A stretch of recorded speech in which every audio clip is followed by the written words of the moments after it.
আজকে আমাদের আলোচনার মূল বিষয়বস্তু হচ্ছে নবীজির জীবনের তিনটা বিষয়।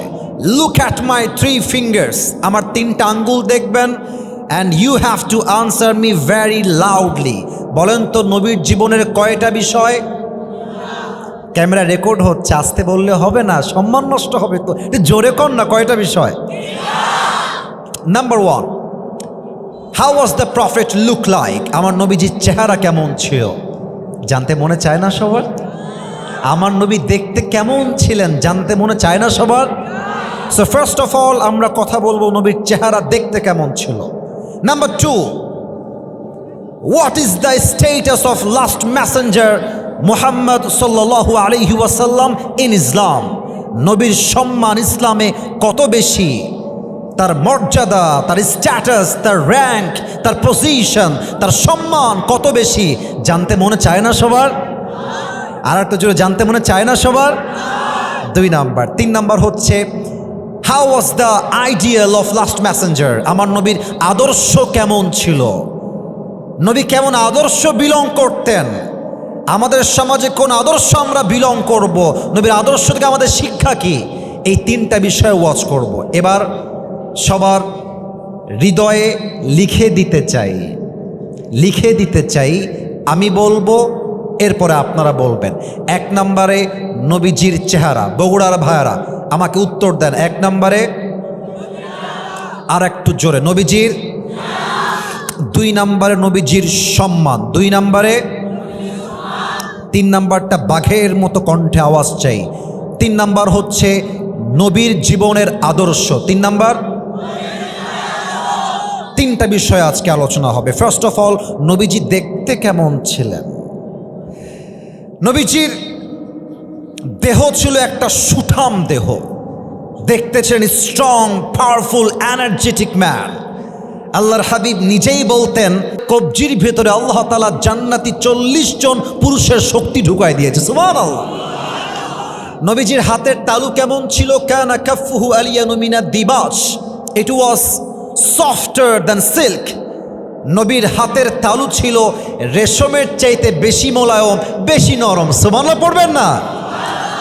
আচ্ছা মুরব্বী, একটু হ্যান্ড স্লিপ করবো, মুসাফা একটু হাত দিবেন। দেখা যায়? বলেন না, দেখা যায়? একজন সাহাবী এসে নবীকে সালাম দিতেন, নবীজি হাত বাড়াতেন, এমনি মুসাফা হতো। তো নবীর হাতের তালুটা এত নরম আর এত মোলায়ম ছিল যে সাহাবী একবার হাত ধরতো মুসাফার জন্য, এত নরম আর মোলায়ম হাত ওই সাহাবী কখনো হটাইতেই চাইতো না। সুবহানাল্লাহ পড়বেন না? আল্লাহর হাবিব বলতেন, আমি বুঝতাম সাহাবায়ে কেরাম হাতকে বড্ড ভালোবাসে, আমার হাত ধরতে বড্ড পছন্দ করে। এজন্য যখন কোনো সাহাবী নবীর হাত ধরতেন, ওই সাহাবী হাত হটিয়ে না নেওয়া পর্যন্ত নবী তার নিজের হাত কখনো আগ বাড়িয়ে হটিয়ে নিতেন না। সুবহানাল্লাহ। হাতের তালু ছিল সফটার দ্যান সিল্ক, রেশমের চাইতে বেশি মোলায়ম। 2 নাম্বার, নবীর হাইট কেমন ছিল? লম্বা। আল্লাহর হাবিব বলেছেন সাল্লাল্লাহু আলাইহি ওয়াসাল্লাম, হাদিসে আসছে, কানা রাবাআতাম মিনাল কওম লাইসা বিতাওয়িল ওয়ালা বিলকাসির। The prophet was medium of height, neither tall nor short. আমার নবী দেখতে খুব বেশি তাল গাছের মতো লম্বা নয়, আমার নবী আবার গুঠুও নয়। আমার নবী হচ্ছেন একজন মাঝারি গঠনের মানুষ। বেশি লম্বা হইলে দেখতে চিকন চিকন লাগে, তাল গাছ লাগে, আর বেশি গুঠু হইলে মেয়েরা আবার বিয়ের সময় বিয়ে করতে রাজি হয় না। ঠিক এত আস্তে ঠিক বললেন কেন? কথা ঠিক কিনা বলেন আপনারা সবাই? নবী তাল গাছের মতো লম্বাও নয়, আবার গুঠুও নয়, মিডিয়াম অফ হাইট। যেই দেখতো তার কলিজা নবীর চেহারা দেখলে ঠান্ডা হয়ে যেত। সুবহানাল্লাহ। 3 নাম্বার, আমার নবীর গায়ের রং কেমন ছিল? আগেই বললেন না, আমাকে বলতে দেন। নবীজির গায়ের রং কেমন ছিল? হাদিসে আসছে, কানা আযহারুল লাউন। আচ্ছা আগে একটা এক্সাম্পল দেই, মুরব্বীরা এই কথাটা আপনারা রাগ করবেন না। আমি কেন বলছি? কারণ এক্সাম্পল যেটা দিব এখন, যদি আপনি আমার উদাহরণটা না বোঝেন, এটা আপনার মাইন্ডে লাগতে পারে। আর বগুড়ার মানুষের কাছে উল্টা পাল্টা করলে কোনো ছাড় পাওয়া যায় না। ঠিক কিনা বলে? আগেই মাফ চাচ্ছি, আমার কোনো বাজে উদ্দেশ্য নেই এই উদাহরণটা দেওয়ার ব্যাপারে। দুইটা দেশের নাম বলবো। এক হচ্ছে পাকিস্তান, নাম শুনছেন? কথা না বললে বুঝি কেমন, নাম শুনছেন আপনারা? আচ্ছা, অস্ট্রেলিয়া নাম শুনেছেন? আচ্ছা, আপনাকে আমি দুইটা অপশন দিব। এক, অস্ট্রেলিয়ার একজন মেয়েকে আপনার জন্য পাত্রী হিসেবে দিব যে দেখতে সাদা সুন্দর। প্লিজ পয়েন্টটা বুঝবেন, পয়েন্টটা বুঝবেন। দেখতে সাদা সুন্দর, পুরো চামড়াই হচ্ছে ধবধবে সাদা, জাস্ট সাদা সুন্দরী। আর একটা হচ্ছে পাকিস্তানি মেয়ে আপনাকে আমি পাত্রী হিসেবে দিব জাস্ট টু গেট ম্যারিড, বিয়ের জন্য। যেই মেয়েটা শুধুমাত্র সাদা সুন্দরী নয়, বরং সে লাবণ্যময় সুন্দরী। প্লিজ খারাপভাবে নেবেন না, জাস্ট আমাকে বলেন, আপনি একজন পুরুষ হিসেবে সাদা চামড়ার মেয়েকে বিয়ে করবেন না লাবণ্যময় চেহারার মেয়েকে বিয়ে করবেন?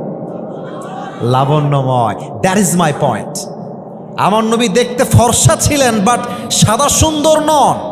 আমার নবীর গায়ের চামড়ার রং ছিল লাবণ্যময় সুন্দর। সুবহানাল্লাহ। অনেকে বলে সাইয়েদনা ইউসুফ আলাইহিস সালামের চেয়ে নবীর চেয়ে বেশি সুন্দর ছিল। না না, আল্লাহর হাবিব বলতেন আনা মালিহুন ওয়া আখি ইউসুফ সবিহুন, আমার ভাই ইউসুফ হচ্ছে সাদা সুন্দর আর আমি নবী হলাম লাবণ্যময় সুন্দর। এবার উত্তর আপনার হাতে, সাদা সুন্দর বেশি সুন্দর না লাবণ্যময় সুন্দর বেশি সুন্দর? আমার নবী ছিলেন লাবণ্যময় সুন্দর চেহারার মানুষ। সুবহানাল্লাহ পড়বেন না আপনারা? এবার একটু আমার দিকে দেখবেন, আমি টুপি খুলবো না, জাস্ট ইঙ্গিত দিয়ে বোঝাবো। এটা আমার মাথায় কি? চুল। চুল বলো, সেটার নাম কি? আল্লাহর নবীর চুল কেমন ছিল? এই যুবক যারা এসেছো, বোঝার চেষ্টা কইরো। 3টা কাটিং ছিল। কয়টা? ভাই আপনারা আওয়াজ তো কম কেন ভাই? কয়টা? এক, কানের ঠিক এই বরাবর, কানের লতি বরাবর এবং ঠিক কাঁধ বরাবর, এবং যেটা কাঁধ বরাবর ছিল ও ইলা মানকিবাইহি, এই কাঁধ বরাবর চুলের নাম হচ্ছে বাবরি কাটিং। কি কাটিং? আজকালকার যুবকরা কাটে কেমনে চুল জানেন? মুরব্বীরা একটু খেয়াল করবেন, দেখেন মিলে কিনা। দেখবেন ডান পাশের চুল নাই, বাম পাশের চুল নাই, আর মাঝখানে দেখবেন সজারুর মতো লম্বা লম্বা খাড়া খাড়া চুল। এটার নাম দিয়েছে আমি ঘোড়া কাটিং। এবং আমার আফসোস, আমার কষ্ট লাগে যুবক ভাইরা এই কথা বলতে, আমি লজ্জা পাই। মুরব্বীরা, অনেক মেয়েরা আজকে মাহফিলে আসছেন, বেশিরভাগ মেয়েদের চরিত্রবান যুবক পছন্দ হয় না, এই সমস্ত টিকটকার গাঞ্জাখোরই বেশিরভাগ মেয়েদের পছন্দ হয়। অতএব আজ থেকে আমাদের চুল হবে হয় নবীজির সুন্নাহ অনুযায়ী অথবা বাবরি কাটিং, ঠিক কিনা বলে? এবার দেখেন তো আমার হাতে এইটা কি? এই যে ভাইয়েরা উত্তর জোরে দিয়েছেন, আপনারা আসতে দিয়েছেন, এটার নাম কি? আচ্ছা একটু পেছনে যায়, আমাকে একটু রিভিউ দিবেন। পাম্পট্টি চাচ্ছি না, পাম্পট্টি না, যা মনে আসবে সত্যটাই বলবেন। আমি আসিফ হুজুর, আমার বয়স যতই হোক আমি তো যুবক ছেলে।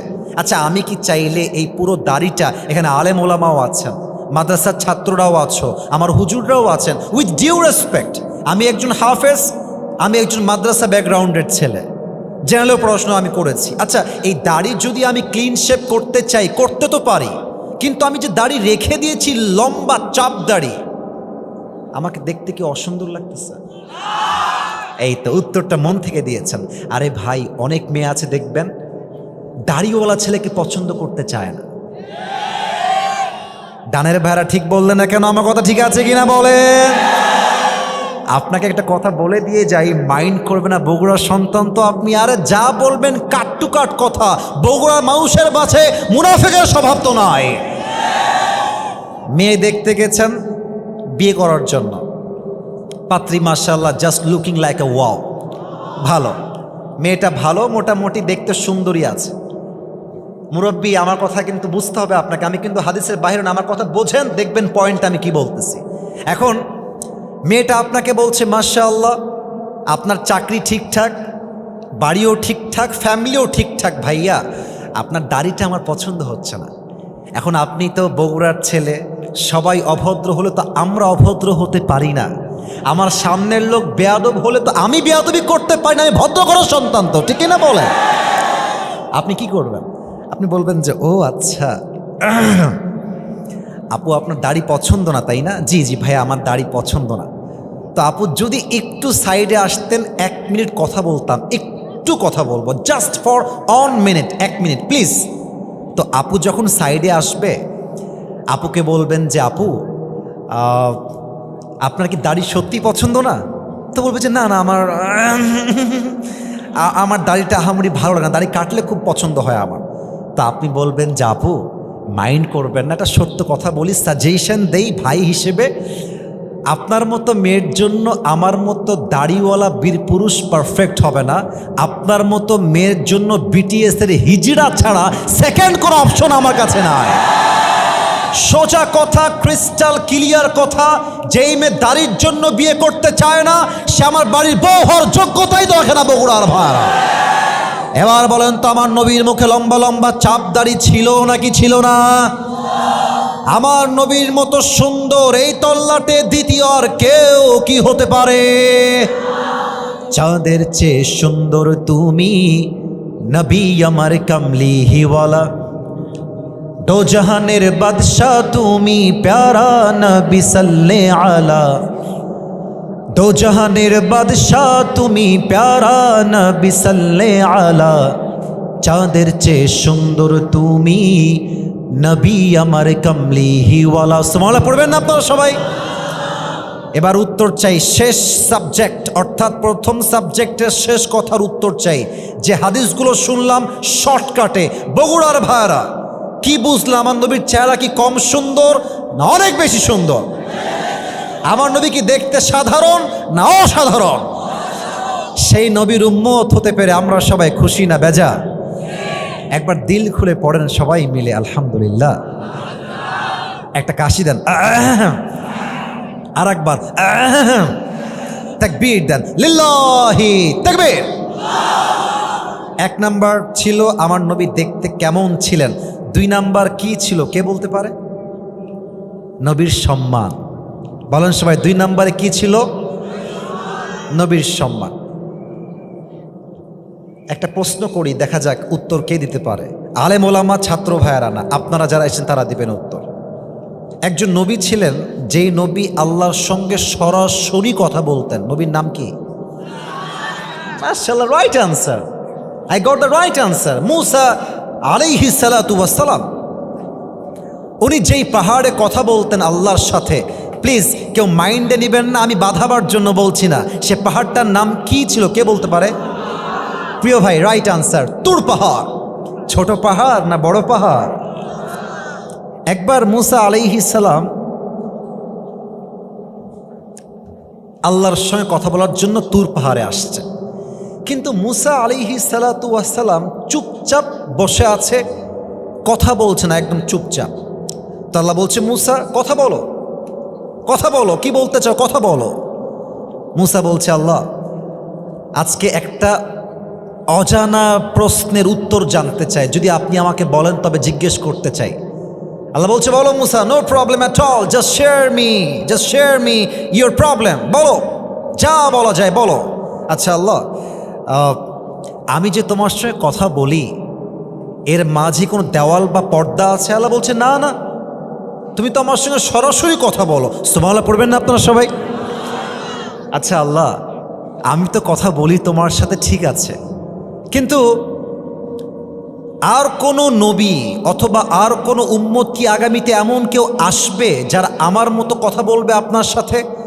আল্লাহ বলছে ও আচ্ছা, ইজ দ্যাট ইউর কোয়েশ্চেন? এটা তোমার প্রশ্ন, আসো আমি উত্তর দিচ্ছি। কি উত্তর? আল্লাহ বলছেন মুসা শোনো, যখন তুমি কথা বলতে চাও আমি আল্লাহ হয়তো কথা বলতে নাও পারি, আমি চাইলে কথা বলো, না চাইলে কোনো কথা নাই।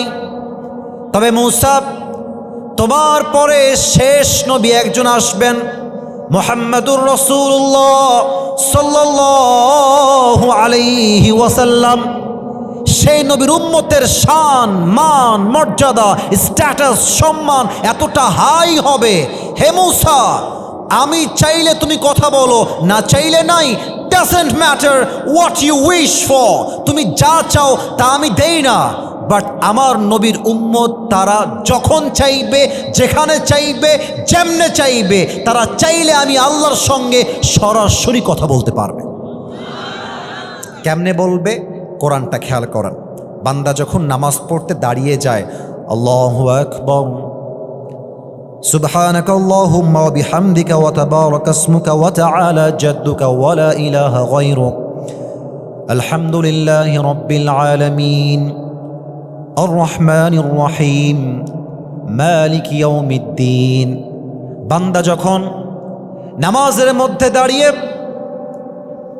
কোরআন তেলাওয়াত করতে শুরু করে দেয়, সূরা ফাতিহা পড়ে, আর একটা সূরা যখন বান্দা পড়ে, আল্লাহর হাবিব বলছেন বান্দা যখন নামাজের মধ্যে দাঁড়িয়ে দাঁড়িয়ে কোরআন তেলাওয়াত করে, বান্দা তখন আল্লাহর সঙ্গে সরাসরি কথা বলতে শুরু করে দেয়। সুবহানাল্লাহ।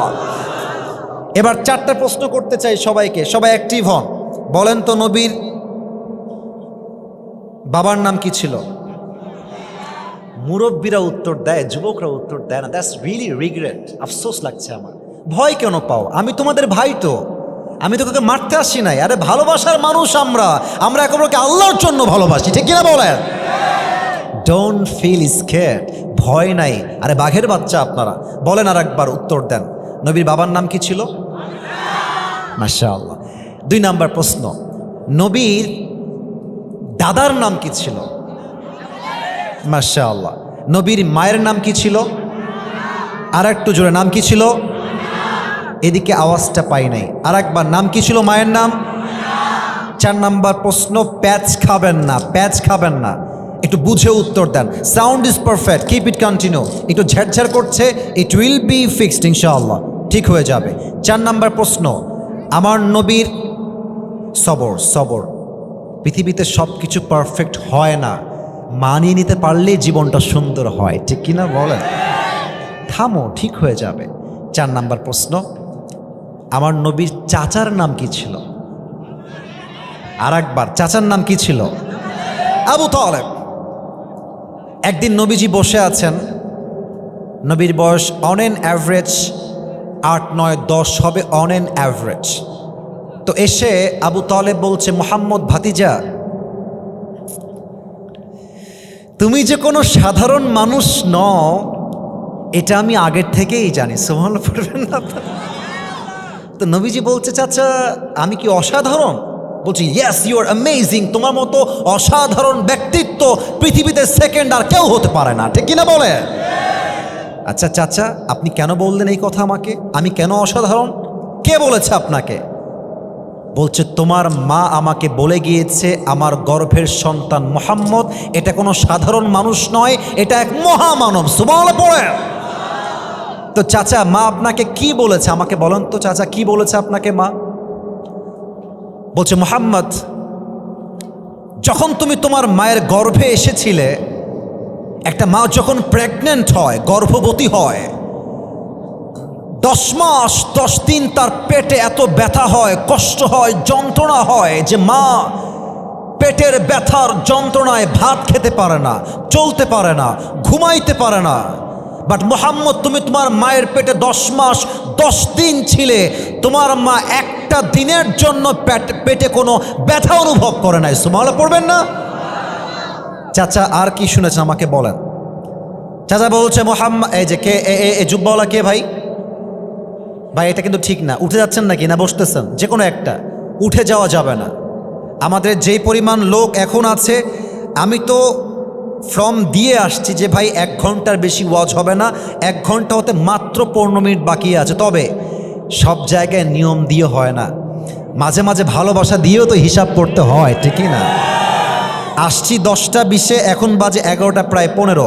আরে ভাই আজকে টাইম দিয়ে হিসাব হবে না, আজকে ভালোবাসা দিয়ে হিসাব হবে। তাকবীর দেন, লিল্লাহি তাকবীর। মুহাম্মদ, যখন তুমি তোমার মায়ের গর্ভে ছিলে, তোমার মা তোমাকে নিয়ে কুয়ার থেকে পানি আনতে এসেছে। কুয়া পানি আনতে কুয়ার থেকে 2টা জিনিস লাগে, এক হচ্ছে রশি, আর 1 নাম্বার কি বলেন দেখি? বালতি। রশি আর বালতি। যখন তুমি তোমার মায়ের গর্ভে ছিলে, তোমার মা বালতিও নিয়ে আসছে, রশিও নিয়ে আসছে, বাট সেই দিন কুয়ার পানি তোলার জন্য রশির কোনো প্রয়োজন হয় নাই। কুয়ার পানি নিচের থেকে অটোমেটিক উপরের দিকে উঠে চলে আসছে। সুবহানাল্লাহ। চাচা, আপনি আর কি শুনেছেন আমাকে বলবেন চাচা? আবু তালেব ডাক দিয়ে বলছে, মুহাম্মদ, যখন তুমি তোমার মায়ের গর্ভে ছিলে, তোমার মা রাস্তায় হাঁটতে বের হয়েছে, আকাশে প্রচণ্ড রোদ, প্রখর পরিমাণে রোদের তাপ, মগজগুলো টকবক করে মানুষের ফুটছে রোদের তাপের যন্ত্রণায়।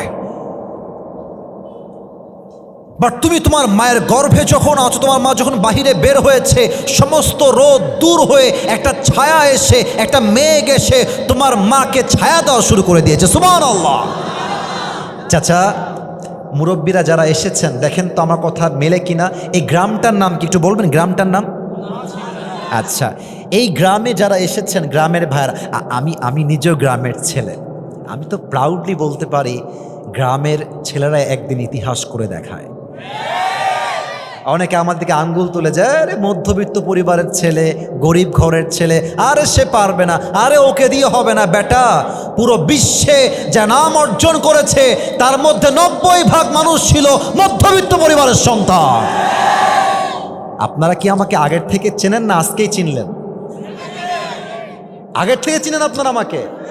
আপনারা যারা আমার ওয়াচ কখনো শুনেছেন, এটা হতে পারে ফেসবুকে, ইউটিউবে, টিকটকে, ইনস্টাগ্রামে, রিলসে, যেখানেই হোক, আমি আমার কোনো একটা ওয়াজে বলেছিলাম যে মধ্যবিত্ত পরিবারের সন্তান মানেই হচ্ছে একটা ব্র্যান্ড। আমার একটা লজিক আছে এর পেছনে। কেন বলি আমি? আপনি আমাদেরকে ডাল ভাত দিবেন, আমি খাবো। আপনি আমাদেরকে জাস্ট একটা গ্লাস পানি দিবেন, পান্তা ভাত দিবেন, মরিচ দিবেন, আমি তাও খাবো। আমি পান্তা ভাত খাইতে পারি, মরিচ দিয়ে ভাত খাইতে পারি, আলু ভাজি দিয়ে ভাত খাইতে পারি, গোস্ত দিয়েও খাইতে পারি, আমি চাইলে দিনে 2 বেলা না খেয়েও থাকতে পারি। আপনি আমাকে সাইকেল দিবেন, চলবে, বাইক দিবেন, চলবে, কার দিবেন, চলবে, কিছুই দিবেন না, বলবেন যে হেঁটে হেঁটে আসতে হবে, তাও চলবে, কারণ আমি বড়লোক ঘরে খেয়ে পড়ে বড় হওয়া ব্রয়লার মুরগি নয়। আমি মধ্যবিত্ত পরিবারের সন্তান। আমি চাইলে আরাম করতে পারি, আবার আমি চাইলে মাথার ঘাম পায়ে ফেলে কঠোর পরিশ্রম করতে পারি। আমরা গ্রামের ছেলে, আমরা ইতিহাস করতে পারি, ঠিক কিনা বলেন? এই পয়েন্টটা আসলো গ্রাম থেকে। দেখবেন যে গ্রামে যখন কোনো বাচ্চা জন্ম নেয়, জাস্ট আ নিউ ব্রর্ন বেবি, একদম নবজাতক শিশু, মুরব্বীরা এটা আমার কথা ভালো বুঝবেন। আমার মায়েরা কোন দিকে আছে? মায়েরা পেছনে আছে। ওখানে কি প্রজেক্টর দেওয়া আছে? সাউন্ড যাচ্ছে তো না? আমার মায়েরা ভালো বুঝবেন। দেখবেন বাচ্চা যে ঘরে জন্মগ্রহণ করে, দেখবেন যে বাচ্চা জন্মগ্রহণ করার পরে, ডেলিভারি হওয়ার পরে পুরো ঘরটা বাচ্চা জন্ম নেওয়ার জন্য দুর্গন্ধ হয়ে যায়। বাচ্চা ডেলিভারি হওয়ার পরে ঘরটা দুর্গন্ধ হয়ে যায়, যেই ঘরে বাচ্চার ডেলিভারি হয়। মোহাম্মদ, তোমার মা আমাকে বলেছে, মোহাম্মদ যেই ঘরে জন্মগ্রহণ করেছে সেই ঘরটা দুর্গন্ধ হওয়া তো দূরের কথা, পুরো ঘরটা মেশকে আম্বরের চাইতে বেশি সুঘ্রাণ হয়ে গেছে। আমার নবী এমন একজন নবী, যেই নবীকে আল্লাহ তাআলা মৃত্যুর সময়ও সম্মান দিয়েছে। সুবহানাল্লাহ পড়বেন না আপনারা? আপনারা সবাই আল্লামা দেলোয়ার হোসেন সাইদি হুজুরের নাম শুনেছেন? মাশাআল্লাহ, মাশাআল্লাহ। আমি সেই দিন একটা মাহফিলে বলেছিলাম যে সাইদি হুজুর জীবনে যত ওয়াজ করেছেন, এই যে আমার সামনে কোরআন দিয়ে কসম করা যায় না, কসম করতে হয় আল্লাহর নামে।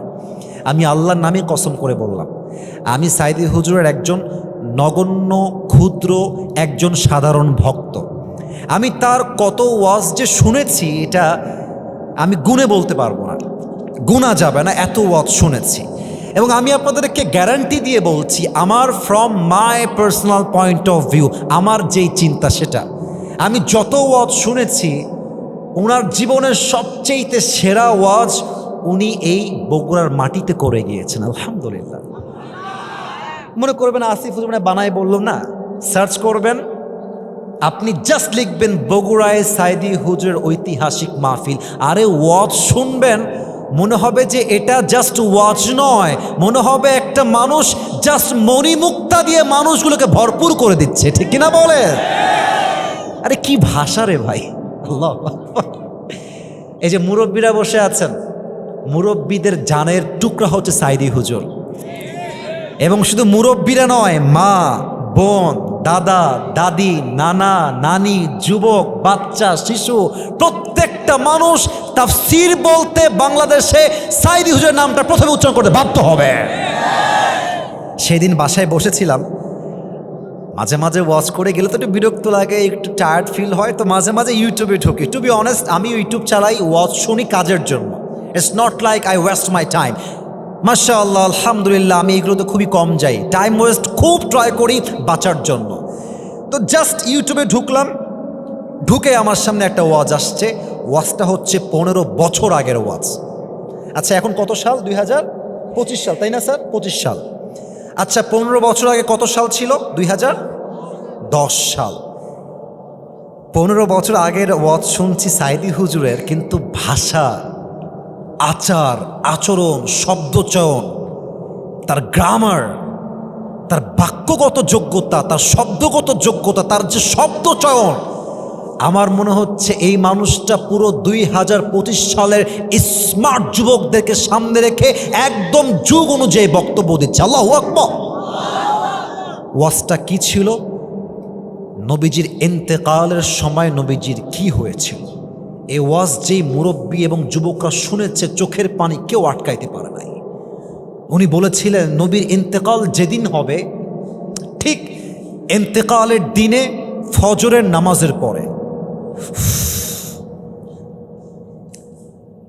হাদিসে আসছে নবীর এত জ্বর আসছে যে জ্বরের যন্ত্রণায় নবীজির এই চামড়াগুলো লাল হয়ে গেছে, নবীজির গালটা লাল হয়ে গেছে। হাদিস এটাও আসছে নবী জ্বরের যন্ত্রণায় একবার ডান কাত হচ্ছেন আর একবার বাম কাত হচ্ছেন। সমস্ত সাহাবা একরাম নবীর চেহারা দেখে, নবীর অসুস্থতা দেখে কারো চোখে পানি ধরে রাখতে পারছে না। সব সাহাবী চোখের পানি ছেড়ে কান্না করছে। সবচেয়ে বেশি যে কান্না করছে তার নাম হচ্ছে ফাতেমা রাদিয়াল্লাহু তাআলা আনহা। নবীজি চোখ খুললেন, দেখলেন যে ফাতেমা দাঁড়িয়ে আছে, ফাতেমার 2 চোখ দিয়ে অঝরে পানি ঝরতেই আছে। আসলে কি জানেন, যারা বাবা এসেছেন, বাবারা সব সহ্য করতে পারে, কিন্তু মেয়ের চোখের পানি সহ্য করতে পারে না, ঠিক না বলেন? নবীজি বলছে, ফাতেমা, আম্মা এইদিকে আসো, আম্মা এইদিকে আসো, এদিকে আসো। ফাতেমা রাদিয়াল্লাহু তাআলা আনহা দৌড় দিয়ে নবীর কাছে এসেছেন।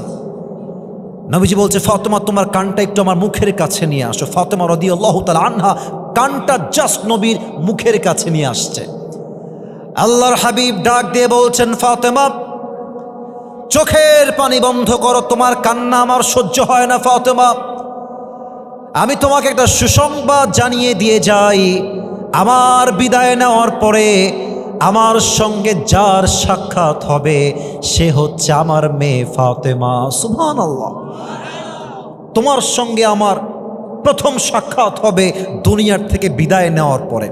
একটু খেয়াল করেন আমার এই চেহারার এতটুকু অংশ, আমি একটা এক্সপ্রেশন, একটা অনুভূতি, একটা অ্যাক্টিং করে দেখাবো, যেটা ফাতেমার চেহারার ধরন ছিল জাস্ট হাদিসটাকে প্র্যাকটিক্যালি বোঝাবার জন্য, যে হাদিসের সারমর্মটা কি, মর্মার্থটা কি, what is the meaning of this হাদিস। ফাতেমা কাঁদছেন, নবীর মুখের কাছে কানটা রাখা, পুরো মুখটা বিষণ্ণতায় ভরা। আর আয়েশা দূর থেকে দেখছেন যে ফাতেমা নবীর মুখের কাছে কান দিয়ে আছে, আর নবীজি মুখে মুখে কি যেন ফাতেমাকে বলতেছে। ফাতেমার চোখ টলটল করছে অশ্রুর দিয়ে। নবীজি কি যেন বললেন, ফাতেমার পুরো চেহারাটা হাসি দ্বারা ভরপুর হয়ে গিয়েছে। ফাতেমা চুপ করে হেঁটে বের হয়ে যাচ্ছে। আয়েশা বলছে, ফাতেমা, ফাতেমা থামো থামো থামো, একটু থামো থামো, কি হয়েছে, কি বলবেন বলেন। আয়েশা ডাক দিয়ে বলছে, ফাতেমা, আল্লাহর হাবিব তোমার কানে কি বললেন? তুমি তো কান্না করছিলে পাগলের মতো, তোমার কান্না হাসিতে পরিবর্তন হয়ে গেল কেন? ফাতেমা ডাক দিয়ে বলছে, আয়েশা আজকে আল্লাহর হাবিব আমাকে সুসংবাদ দিয়েছেন যে ওনার বিদায় নেওয়ার পরে সবার প্রথমেই সবচেয়ে আগে সাক্ষাৎ আমি ফাতেমার সঙ্গে হবে। সুবহানাল্লাহ পড়বেন না? ফজর নামাজের পর যখন হয়ে গেল, জিবরাইল আসছে। আসসালামু আলাইকা ইয়া রাহমাতাল লিল আলামিন। ও নবী, আপনাকে সালাম। এই সালামটা আমি আপনাকে দেই নাই নবী, এই সালামটা আল্লাহ নিজেই আপনার কাছে পাঠিয়েছে। আপনার সুবহানাল্লাহ না বললে তো আমি ভালোভাবে ওয়াজটা করতে পারছি না। বলেন সবাই সুবহানাল্লাহ। আর একবার বলেন সুবহানাল্লাহ।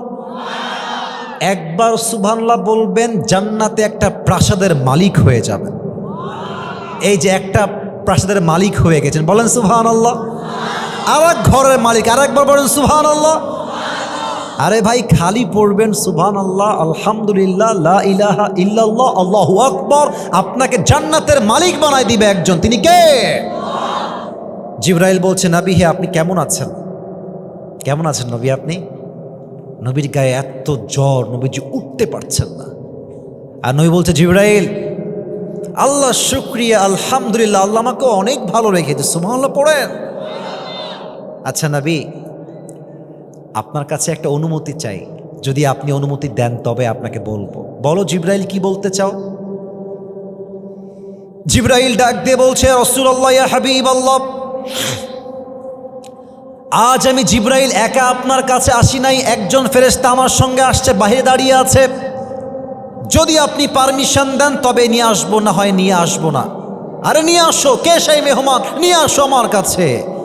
জিবরাইল বলছে, মেহমানের নাম হচ্ছে ইসমুহু মালাকুল মত। নিয়ে আসো, যাও।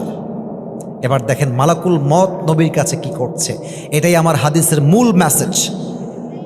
মালাকুল মত নবীর কাছে এসেই প্রথমে সালাম দিয়েছে আর ডাক দিয়ে বলছে, ইয়া রাসূলুল্লাহ, ইয়া হাবিবাল্লাহ, আদম থেকে নিয়ে ঈসা আলাইহিস সালাম পর্যন্ত প্রত্যেকটা নবীর রূহ আমি জিবরাইল নই, আমি মালাকুল মত কবজ করেছি। প্রত্যেকটা মানুষ, নবী, আউলিয়া, সাহাবা একরাম, সবার রূহ আমি মালাকুল মত কবজ করেছি। বাট আপনি আমার জীবনে প্রথম মানুষ যার কাছে রূহ কবজ করতে এসে আমি প্রথমেই সালাম পেশ করেছি। সুবহানাল্লাহ। আমি কাউকে সালাম দেই নাই। কে আর মালাকুল মত, তুমি কি আমার রূহ কবজ করতে আসছো? বলছে, ইয়েস রাসূল, হে রাসূল, আল্লাহ আমাকে আপনার কাছে পাঠিয়েছে। তবে আল্লাহ আমাকে কি বলেছে রাসূল? আল্লাহ আমাকে বলেছেন যে, এই মালাকুল মত, খবরদার, এটা আমার হাবিব, কোনো বেয়াদবি করবি না। নবীর কাছে যাবি, সালাম দিবি, নবীকে আগে বলবি যে, নবী আপনি কি যেতে চান না থাকতে চান? যদি আপনি যেতে চান তবে আপনাকে নিয়ে যাব, যদি আপনি থাকতে চান আপনাকে রেখেই আমি এখান থেকে বিদায় হয়ে যাব। সুবহানাল্লাহ। আচ্ছা, আপনার নাম কি? সাদা কালো পাঞ্জাবি মনে হয়। কি আপনার নাম কি ভাই? হ্যাঁ, সালিম রেজা। আর যে মোবাইল, আপনার নাম কি ভাই? শাওন। ধমক দেওয়ার জন্য নয়, এক্সাম্পল দিব। এখানে 2 জন যুবক বসে আছে আর এখানে আরো 8 জন, 10 জন মিলে পরামর্শ করছে সকালবেলা যে, বন্ধু ঈদ তো চলেই গেল, কোথাও তো ঘুরলাম না, চল এবার আমরা কক্সবাজার ঘুরে আসি। তো দেখবেন যে যার ঘনিষ্ঠ বন্ধু সে তার দিকে তাকায়, কি রে, এই সালিম তুই যাবি? বন্ধু তুই যাবি কি কক্সবাজার? যদি বেস্ট ফ্রেন্ড বলে আমি যাব, দেখবেন আর এক বন্ধু বলে আমিও যাব। ঠিক কিনা? সবাই তার বেস্ট ফ্রেন্ডকে ফলো করে। তো আল্লাহ রসুলের সবচেয়ে কাছের বন্ধুর নাম ছিল জিবরাইল আলাইহিস সালাম। সুবহানাল্লাহ পড়বেন না আপনারা? তা আমি চশমাটা খুললাম, আমি চোখের এক্সপ্রেশন বোঝাতে চাই। আল্লাহ রসুল জ্বরে আক্রান্ত, চেহারা লাল টকটকে হয়ে গেছে জ্বরের যন্ত্রণায়, মাথায় প্রচণ্ড ব্যথা। মালাকুল মত বলছে, হে আল্লাহ রসুল, আপনাকে নেওয়ার জন্য এসেছি, আপনি যাবেন কিনা আমাকে বলেন। আল্লাহ রসুল চোখটা ওই দিক থেকে ঘুরিয়ে জিবরাইলের দিকে, জিবরাইল তুমি কি বলো, কি করব বলো। এই কথা জিজ্ঞেস করার পরে জিবরাইলের মাথাটা নিচু হয়ে গেছে। আর জিবরাইল বলছে, ইয়া রাসূলুল্লাহ, যদি আপনি আমার থেকেই পরামর্শ নেন, জিজ্ঞেস যদি আমার থেকেই করেন, আমি বলবো আল্লাহ আপনাকে দেখার জন্য আরশে আজিমে অপেক্ষায় বসে আছে। হে আল্লাহর হাবিব সুবহানাল্লাহ পড়ে আপনি গেলেই ভালো হয়। নবীজি বললেন, ও আচ্ছা, তার মানে আমার সময়টা ফুরিয়ে গিয়েছে, আমার আর থাকা হবে না। আইনা আয়েশা, আইনা আয়েশা, আয়েশা কোথায়? আমার কাছে খুব দ্রুত দৌড় দিয়ে আসো। আয়েশা রাদিয়াল্লাহু তাআলা আনহা দৌড় দিয়ে আসছেন, ডাক দিয়ে বলছেন, মা লাকা ইয়া রাসূলুল্লাহ, মা লাকা ইয়া হাবিবাল্লাহ। হে রাসূল, কি হয়েছে, কি লাগবে আপনার, আমাকে বলেন, আপনি যা বলবেন আমি তাই করতেই বাধ্য। আয়েশা বসো। জি নবীজি বসলাম। কি করব বলেন? আচ্ছা আয়েশা, তোমাকে যে আমি কয়েক টুকরা স্বর্ণ দিয়েছিলাম, কথা কি বোঝা যায় নাকি যায় না? কথা কি বোঝা যায় নাকি যায় না? কয়েক টুকরা স্বর্ণ দিয়েছিলাম, গোল্ড, স্বর্ণগুলো কোথায়? নবী হে, স্বর্ণগুলো যত্নের সঙ্গে রেখে দিয়েছি, আপনার কি লাগবে? আরে আমার লাগবে না, এখনই যাও সব স্বর্ণ আল্লাহর রাস্তায় এই মুহূর্তে দান করে দাও। আয়েশা অবাক হয়ে তাকিয়ে আছে। ইয়া রাসূলুল্লাহ, শেষ সম্পদটাই হচ্ছে কয়েক টুকরা স্বর্ণ, আর কিছুই তো আমাদের কাছে নাই। এটা থাক না, ইন ফিউচার কাজে আসবে, আমার জন্য, ফাতেমার জন্য, আলীর জন্য, ফ্যামিলির জন্য কাজে দিবে, থাক না। আল্লাহর হাবিব ডাক দিয়ে বলছেন, আয়েশা, সব স্বর্ণ আল্লাহর রাস্তায় দান করে দাও। আমি যখন আল্লাহর সঙ্গে সাক্ষাৎ করব, আমি ডাক দিয়ে বলবো, আল্লাহ, দুনিয়াতে গিয়েছিলাম খালি হাতে, আজ তোমার কাছে ফেরত আসছিও আমি খালি হাতে। সুবহানাল্লাহ। সব স্বর্ণ দান করে দেওয়া হলো।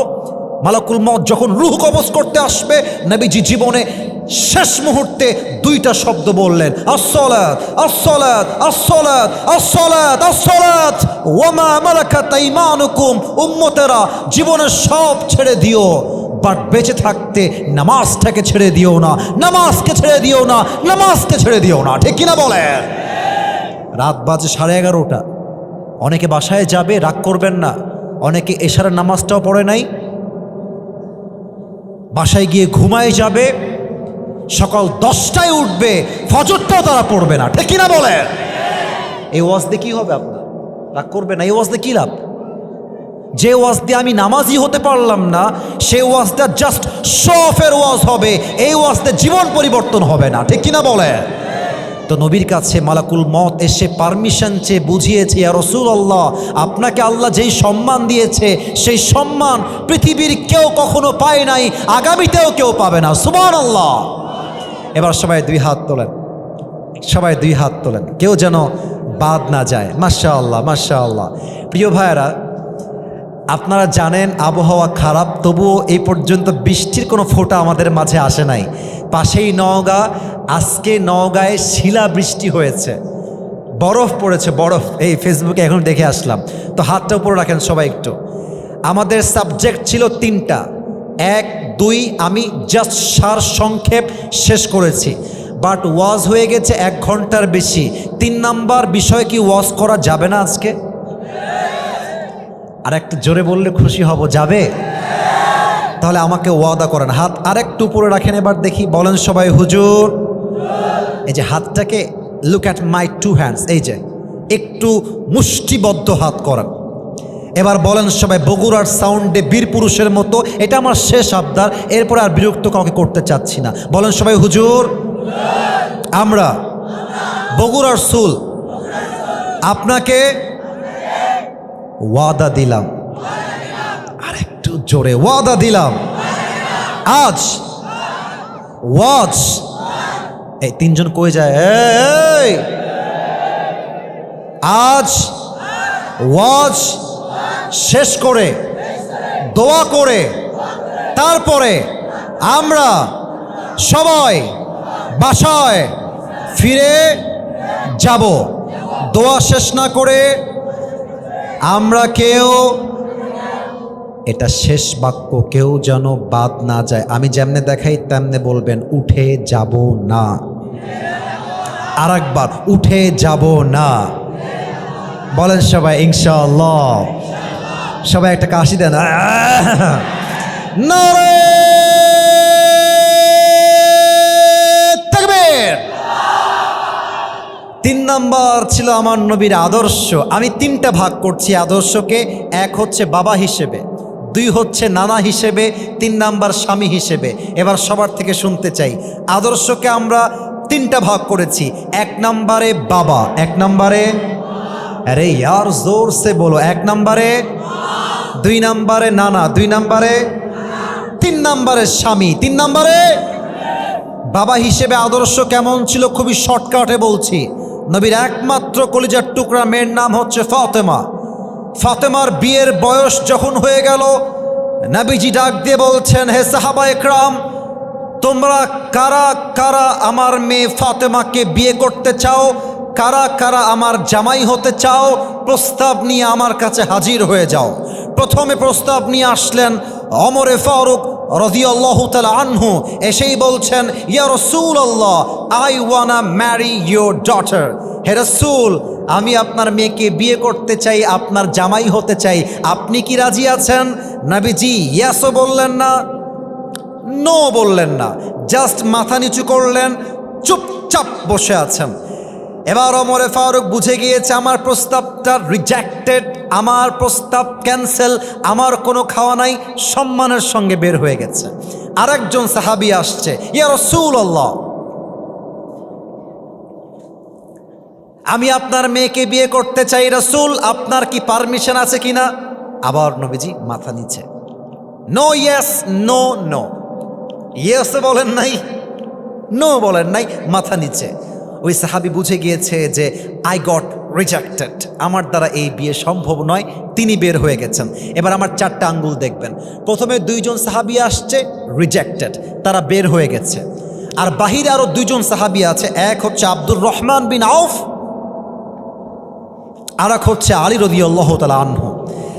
তো যুবকরা একটু বুঝবা ভালো, দেখবেন যুবকরা আজকাল এত দুষ্টু। আরে ভাই, যুবকদের কথা কি বলবো, ক্লাস 5-এর ছেলে বলছে এটা আমার, দেখবি না ওকে, এটা আমার। ভুল বললাম না ঠিক বললাম? ঘুরতে গেছে মমইনে, বলছে বন্ধু ওইটা তোর, এটা আমার। আছে না নাই? তো বন্ধুরা অনেক দুষ্টামি আমরা করি। তো দেখেন, আলী দাঁড়িয়ে আছে, আব্দুর রহমান বিন আউফও দাঁড়িয়ে আছে। আব্দুর রহমান বিন আউফ বলছে, আলী বন্ধু, এই 2 জন তো নবীর কাছে গিয়ে রিজেক্ট হয়ে গেছে, জামাই হতে পারে নাই, বাট বন্ধু আমার একটা বিশ্বাস আছে, তুমি আলী যদি নবীর কাছে বিয়ের প্রস্তাব নিয়ে যাও ফাতেমার জন্য, আমার বিশ্বাস নবী তোমাকে খালি হাতে ফিরাই দিবে না। সুবহানাল্লাহ। আলী বলছে, ডাজন্ট মেক এনি সেন্স। আরে তুমি কি কও মিয়া, ধুর, আমার না আছে বাড়ি, না আছে টাকা, না আছে সম্পদ, না আছে বিজনেস, আই হ্যাভ নাথিং। আমার সঙ্গে তো জামাই হিসেবে কখনো মেয়ে দিবেই না। নো প্রবলেম, একটু চান্স মেরে আসো। চান্স মারতে দোষ কোথায়? আরে না না, হবে না। কেন হবে না? এটা যুবকরা বুঝবেন। আজকালকার মেয়ের বাবারা টাকা ছাড়া মেয়েকে বিয়ে দিতেই চায় না। আর মুরব্বীরা, আপনাদেরকে আমি অসম্মান করছি না, আই বিলিভ দ্যাট প্রত্যেকটা মুরব্বী এখানে নবীর আদর্শে বিশ্বাসী। বাট এই দেশে এমনও কিছু মুরব্বী আছে, জামাইয়ের কাছে টাকা দেখলে, সরকারি চাকরি দেখলে, বুইরা টাকলার সঙ্গে মেয়েকে বিয়ে দিয়ে দেয়। আলী বলছে, আমার তো কিছু নাই, আমাকে তো বিয়ে দিবে না বন্ধু, আমাকে মাফ করো প্লিজ, আমি যাব না। আরে বন্ধু যাও তো, এটা ট্রাই করে আসো। এবার দেখেন মজার হাদিস। এবার আলী আসছে নবীর কাছে বিয়ের প্রস্তাব নিয়ে। তো এই হচ্ছে ফ্রন্ট গেট, নবীজি এখানে বসে আছেন। তো আলী একবার গেট দিয়ে ঢুকে এই পার দিয়ে বের হয়ে যায়, এই পার দিয়ে ঢুকে এই পার দিয়ে, নবীর কাছে আসে না। আরে ভাই, মেয়ের বাপের কাছে বিয়ের প্রস্তাব নেওয়া কত বেশি কঠিন, এটা যুবকরা ছাড়া কেউ বুঝবে না। তো নবীজি বলছে, আলী কি কি এরকম তিরিং বিরিং করছো কেন? আমার কাছে আসো, কি বলবো আমাকে বলো, বসো এখানে বসো। আলী থরথর করে কাঁপছে। ইয়া রাসূলুল্লাহ, একটা কথা বলতে চাই। কি? বলো বলো বলো। বলছে, নবী হে, আমি তো আপনার মেয়ে ফাতেমাকে বিয়ে করতে চাই, আপনি কি রাজি আছেন? তো নবী আগের 2 বার কিন্তু কিছুই বলেন নাই, একদম চুপচাপ কিন্তু নবী এবার একটা শব্দ বললেন, আলী যাও ইনশাআল্লাহ। সুবহানাল্লাহ পড়বেন না তো? কিন্তু আলী রাদিয়াল্লাহু তাআলা আনহু ইনশাআল্লাহর অর্থটা আসলে কি বোঝে নাই। ঝামেলা লেগে গেছে, বাহিরে বের হয়ে আসছে, মুখটা বাংলার পাঁচের মতো হয়ে গেছে, মন খারাপ। ইসরে আমিও ছায়া খাইলাম, এখানে বিয়ে হলো না, আমার মনটা খুবই খারাপ। আব্দুর রহমান বিন আউফ দূর থেকে দেখছে বন্ধু গেল খুশি মনে, আসলো কষ্ট নিয়ে। ব্যাপার কি, বন্ধুর হইল কি? ইয়া আলী, খবর কি, আপডেট কি, আমাকে বলো। আলী বলছে, বন্ধু আমিও রিজেক্টেড, আমারও বিয়ে হবে না, ফাতেমাকে আমি পাবো না। তা আব্দুর রহমান বিন আউফ বিশ্বাস করতে পারছে না, বন্ধু নবী কি কিছুই বলে নাই? বলছে, হ্যাঁ নবীজি জাস্ট একটা শব্দ বলেছেন ইনশাআল্লাহ, আর কিছুই বলেন নাই, ইয়েস বলেন নাই। আব্দুর রহমান বিন আউফ বলছে, বন্ধু তোমার তো মাথায় বুদ্ধি একটু কম দেখছি, আর নবীর ইনশাআল্লাহ মানেই তোমার বিয়ে অর্ধেক ডান হয়ে গিয়েছে। সুবহানাল্লাহ। এখন দেখেন আদর্শটা কোথায়। আব্বাজান মায়েরা আদর্শ বুঝবেন। নবীজির কাছে ওহী আসছে ফাতেমার সঙ্গে আলীরই বিয়ে হবে, এটা আল্লাহর পক্ষ থেকে সিদ্ধান্ত।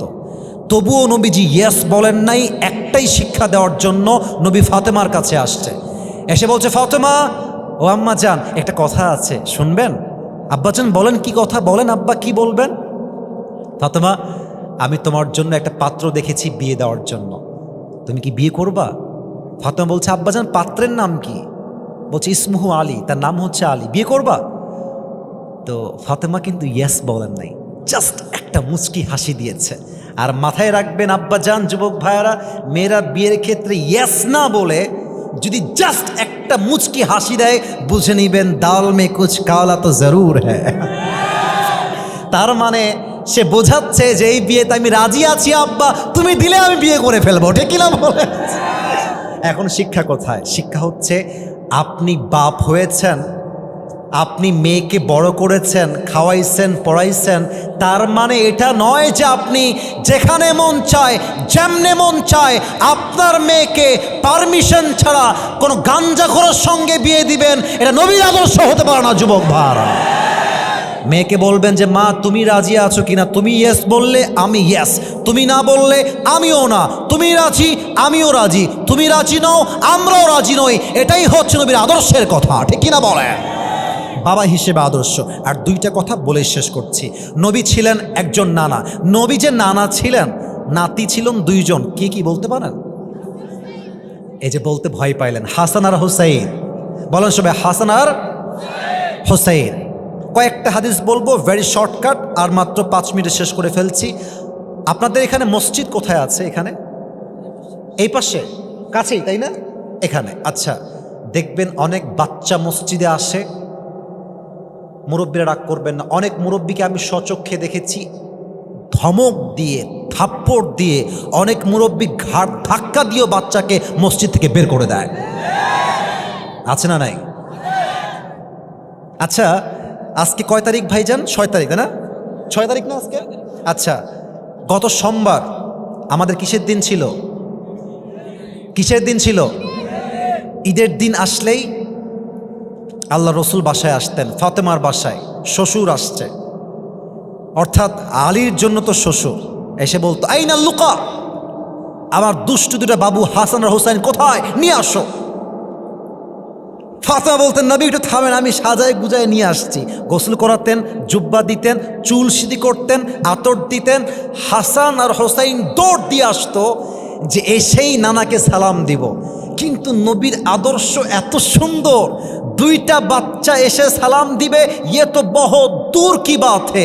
তারা সালাম দেওয়ার আগেই নবীজি সালাম দিয়ে বসে থাকতেন। সুবহানাল্লাহ। সালাম দিতেন, 2 নাম্বার আমার 2 হাত দেখবেন, দুইজন নাতিকে দেখলে 2 হাত এমনে, আসো বুকে আসো, বুকে ধরতেন, চুমু দিতেন এবং দুইজনকে নিয়ে মসজিদে নামাজ পড়তে যেতেন। একদিনের ঘটনা, নবীজি নামাজ পড়াচ্ছেন ইমাম হয়ে, রুকুতে গিয়েছেন, সুবহান রব্বিয়াল আযীম, তাসবিহ পড়েছেন, সামিআল্লাহু লিমান হামিদা, উঠে গিয়েছেন, আল্লাহু আকবার, রুকু থেকে সেজদায় গিয়েছেন। সেজদায় গিয়ে 1 মিনিট 2 মিনিট 3 মিনিট হয়ে যায়, নবীজি সেজদা থেকে উঠে আসেন না, সেজদাতেই আছেন। এক সাহাবী ভাবছে কি আবার নবী কি মারা গেলেন নাকি, নবীজি ওঠেন না কেন? তো আমার দিকে দেখবেন, সেজদায় আছে এভাবে, জাস্ট নবীকে চেক করার জন্য মাথাটা হালকা একটু উঠিয়েছে যে নবী ঠিক আছেন কিনা, নবীজি মোটামুটি ঠিকঠাক আছেন কিনা দেখার জন্য। যখন মাথা উঠিয়েছে দেখছে অবাক করা কাণ্ড, নবী উঠবে কেমন করে, নবীর ঘাড়ের এখানে হাসান আর পেছনে হোসাইন চড়ে বসে আছে। সুবহানাল্লাহ। ওই সাহাবী ভাবছে ও আচ্ছা আচ্ছা এই সমস্যা, তাহলে আমি এক কাজ করি, আমি হাসান আর হোসাইনকে ধরে নামাই দেই, নবীজি আল্লাহু আকবার দিয়ে উঠে যাবে। আমি আপনাকে নবীর আদর্শ কেমনে বোঝাই আব্বা জানো আমার যুবক ভাইরা, যখন সাহাবী হাত বাড়িয়েছে নবী সেজদার মাঝে ওর হাতটা এমনে ধরে বসেছে। নবীজি মেসেজ দিয়েছেন, আমার 2 নাতি যতক্ষণ পর্যন্ত আমার কাঁধে আছে আমি সেজদায় ততক্ষণ পর্যন্ত থাকবো, কেউ ডিস্টার্ব করতে আসবে না। সুবহানাল্লাহ। নবী চাইলে ধাক্কা দিয়ে ফেলতে পারতেন, বাট নবীজি মেসেজ দিয়েছেন, আজকে যেই বাচ্চাকে মসজিদে আসার পরে তুমি আদর করবা, ভালোবাসবা, চুমা দিবা, চকলেট দিবা, মায়া করবা, আদর করে ভালোবেসে গ্রহণ করবা, এই বাচ্চা 5 ওয়াক্ত নামাজি হওয়ার পরে, যুবক হওয়ার পরে সেই বাচ্চা অমরের মতো গোটা বিশ্বকে ইসলামের শাসনতন্ত্র কায়েম করে দেখাতে পারবে। আপনি বাচ্চা আসলো থাপ্পড় দিলেন, আপনি বাচ্চা আসলো এই তোর বাপের নাম কি রে, এই বসে তোর বাপের জায়গা, তুই ছিলিস এই বাপের হবে হ, ওই বাচ্চা থর থর থর থর করে কাঁপে। এবং যখন মসজিদ থেকে বের হয়ে আসে আগামী 2 মাস সে মসজিদে যায় না। আপনি চকলেট রাখবেন, বাচ্চা আসে চকলেট খাওয়াবেন, আরে আজকে যেই বাচ্চা বগুড়ার ধূপচাচিয়ায় নামাজি হয়ে যাবে, হতে পারে সেই বাচ্চা আগামীতে বাংলাদেশে ডক্টর মিজানুর রহমান আজহারি হয়ে যেতে পারে, ঠিক কিনা বলে? নবীর আদর্শ বোঝেন, বাচ্চাদেরকে তাড়িয়ে দিবেন না। আচ্ছা আমি আমার কথা বলি, আমি এত ওয়াজ করলাম, 2-1টা কথা আমার না বললে তো ভালো লাগবে না, এটা ভালোবাসার জন্য নবীর আদর্শকে বোঝাবার জন্যই বলছি। আমাকে এই ছোট্টবেলায় যে মুরব্বীরা আদর করেছিল তারা তো কখনো ভাবে নাই যে আসিফ একদিন, আমি খুব বড় নিজেকে দাবি করছি না, বাট আমি যেই কাজটা করছি এটা অনেক বড় কাজ, আমি বড় না বাট যে কাজটা আমি করছি ইসলামের দাওয়াত, এটা অনেক বড় কাজ। তারা হয়তো ভাবে নাই যে আজকের ছোট্ট বাচ্চা আসিফ একদিন আসিফ হুজুর হবে, সে হয়তো ভাবে নাই, বাট সে আমাকে ভালোবেসেছে, আমাকে আদর করেছে, বুকে জড়িয়েছে।